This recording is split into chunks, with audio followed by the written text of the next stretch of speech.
Subscribe कीजिए हमारे channel को और बेल आइकॉन को दबाइए हमारी लेटेस्ट वीडियो सबसे पहले देखने के लिए। हम पेशेंट्स में देखते हैं जिनको चक्कर की बीमारी होती है, उसे हम कहते हैं बीपीपीवी। बीपीपीवी माने के बिनाइन पोजिशनल पैरोक्सिस्मल वर्टाइगो।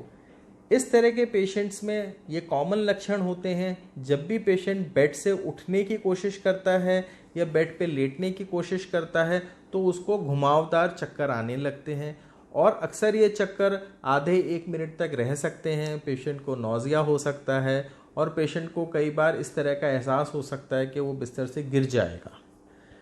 कभी कभी ये सेंसेशन जब पेशेंट करवट बदलता है, माने राइट से लेफ़्ट या लेफ़्ट से राइट अपने बेड में, उसको उस समय पे भी ये सेंसेशन हो सकता है। जब पेशेंट चलता है तो उसको अक्सर नॉर्मल फीलिंग रहती है, लेकिन जैसे ही वो अपनी गर्दन को एक तरफ घुमाता है, जैसे ड्राइविंग करते समय या राइट लेफ़्ट देखते समय, तो उसको फिर से चक्कर का एहसास होता है। ऐसे पेशेंट्स को हम हिदायत देते हैं कि वो गाड़ी चलाने से बचें, सीढ़ियों पे थोड़ा ध्यान रखें और अपने ईएनटी डॉक्टर के पास चेकअप के लिए ज़रूर जाएं। जब आप ईएनटी डॉक्टर के पास चेकअप के लिए जाते हैं तो हम इसको एक बार क्लिनिकल एग्जामिनेशन करते हैं। कान का एक बार पर्दों का हम चेकअप करते हैं वीडियो एंडोस्कोपी के द्वारा। उसके बाद आपके गर्दन की मांसपेशियों को चेक करते हैं कि गर्दन में कोई आपको लचक तो नहीं आई है, गर्दन की मांसपेशियों में कोई इसमें टेंशन या स्प्रेन तो नहीं है।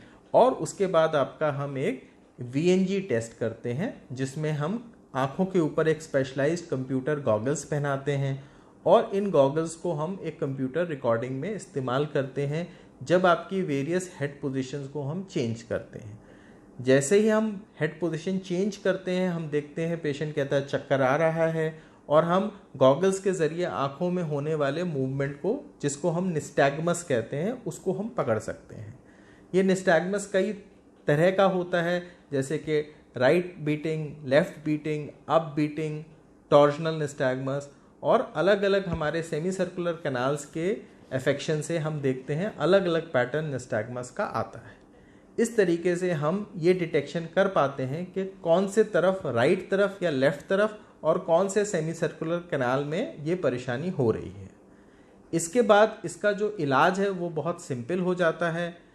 इसके लिए हम कुछ स्पेसिफिक मैन्यूवर्स करते हैं, जिसमें जो हमारे कान के अंदर पार्टिकल्स हैं, सेंसर्स हैं, जिनको हम ओटोलिथ्स कहते हैं, जो अपनी जगह से हिल गए होते हैं और गलत जगह पे चले गए होते हैं, जिसकी वजह से ये चक्कर का एहसास देने लगते हैं, उनको हम एक्सरसाइजेस के द्वारा वापस रीसेट कर देते हैं अपनी ओरिजिनल पोजीशन पे। जब हम इनको रीसेटिंग कर देते हैं तो पेशेंट को बहुत अच्छा महसूस होने लगता है, उसका नौजिया, वॉमिटिंग ख़त्म हो जाता है और उसका मूवमेंट कंफर्टेबल हो जाता है। अक्सर ऐसे मैन्यूवर्स के बाद हम पेशेंट को सलाह देते हैं कि जिस कान में प्रॉब्लम है उसको ऊपर रख के कुछ दिन सोएं, जिससे पार्टिकल्स वापस अपनी जगह पे सेट हो जाएं। हमने ये भी पाया है कि ऐसे पेशेंट्स में अक्सर विटामिन डी और कैल्शियम की डेफिशिएंसी होती है, जिसकी वजह से ये सेंसर पार्टिकल्स लूज़ हो जाते हैं और पेशेंट को ये तरह की प्रॉब्लम होने की संभावना बढ़ जाती है।